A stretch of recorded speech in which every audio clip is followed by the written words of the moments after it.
اعوذ باللہ من الشیطان الرجیم بسم اللہ الرحمن الرحیم الحمد للہ رب العالمین الرحمن الرحیم اللہم صلی علی سیدنا و مولانا محمد معدن الجود والکرم وعلی آلہ وبارک وسلم اللہم صلی علی سیدنا محمد وعلی آل سیدنا محمد کما صلیت علی سیدنا ابراہیم وعلی آل سیدنا ابراہیم وبارک علی سیدنا محمد وعلی آل سیدنا محمد کما بارکت علی سیدنا ابراہیم وعلی آل سیدنا ابراہیم فی العالمین انک حمید مجید۔ الصلاۃ والسلام علیک یا ایہا النبی ورحمۃ اللہ وبرکاتہ۔ الصلاۃ والسلام علیک یا ایہا النبی ورحمۃ اللہ وبرکاتہ۔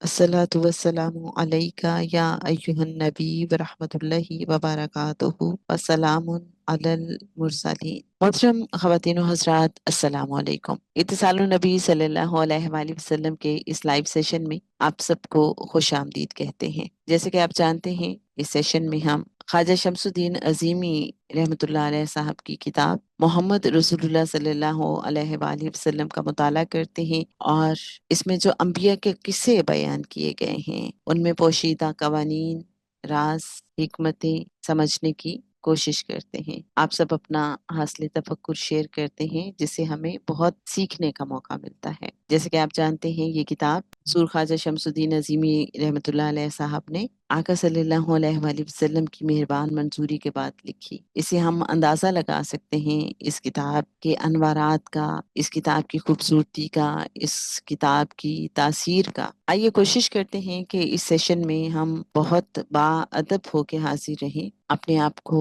مکمل توجہ کے ساتھ حاضر رکھیں اس سیشن میں، اور دعا کریں اللہ کریم سے کہ اللہ کریم ہم جو بھی پڑھنے جا رہے ہیں، جو بھی قصہ آج بیان ہوگا، اللہ کریم اس میں پوشیدہ جو بھی راز ہیں، جو بھی حکمتیں ہیں، جو بھی قوانین ہیں، وہ سمجھنے کی ہمیں صحیح معنوں میں سمجھنے کی توفیق عطا فرما، اور اس کی روشنی میں ہم اپنی ظاہری اور باطنی زندگی کو بہتر بنا سکیں، یہ بھی ہم دعا کرتے ہیں۔ اور اس نیت کے ساتھ یہاں حاضر رہتے ہیں کہ یہ جو ہم کم و بیش 1 گھنٹہ گزاریں گے اس سیشن میں، تو یہ اللہ اور پنجتن پاک سے قرب کے لمحات ہوں، اور ہمارا ہر آنے والا لمحہ پچھلے لمحے سے زیادہ خوبصورت ہو، زیادہ قربتوں والا ہو، زیادہ نظر کرم والا ہو۔ ایسا اخلاص اللہ کریم ہمیں عطا فرما دے اس وقت میں۔ آئیے بہت محبت سے درود پاک پڑھ لیتے ہیں، اس کے بعد پھر ہم آتے ہیں ٹاپک کی طرف جو ہم نے پریویسلی پڑھا، اس کی سمری بیان کی جائے گی۔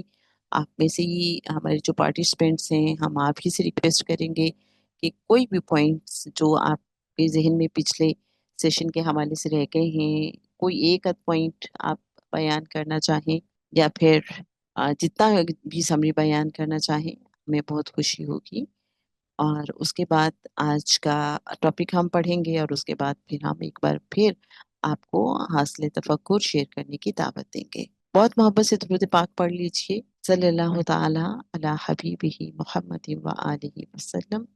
الصلاۃ والسلام علیک یا سیدی یا رسول اللہ، الصلاۃ والسلام علیک یا سیدی یا حبیب اللہ، الصلاۃ والسلام علیک یا سیدی یا نبی اللہ، وعلی آلک و اصحابک یا سیدی یا سیدی یا سیدی یا سیدی یا رحمت للعالمین، یا سیدی یا رحمت للعالمین، یا سیدی یا رحمت للعالمین، صلی اللہ تعالی علی حبیبہ محمد و آلہ وسلم۔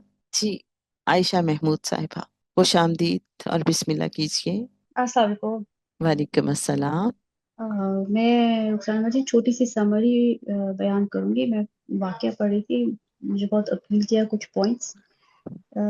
حضرت ذوالقرنین علیہ السلام، ان کو اللہ تعالیٰ نے زمین میں اقتدار عطا فرمایا، اور وہ اس اقتدار کو اللہ کی طرف ہی منسوب کرتے تھے۔ جب بستی کے لوگوں نے ان سے مدد مانگی تو کہنے لگے، جو کچھ میرے رب نے مجھے دے رکھا ہے وہ بہت ہے، تم بس محنت سے میری مدد کرو۔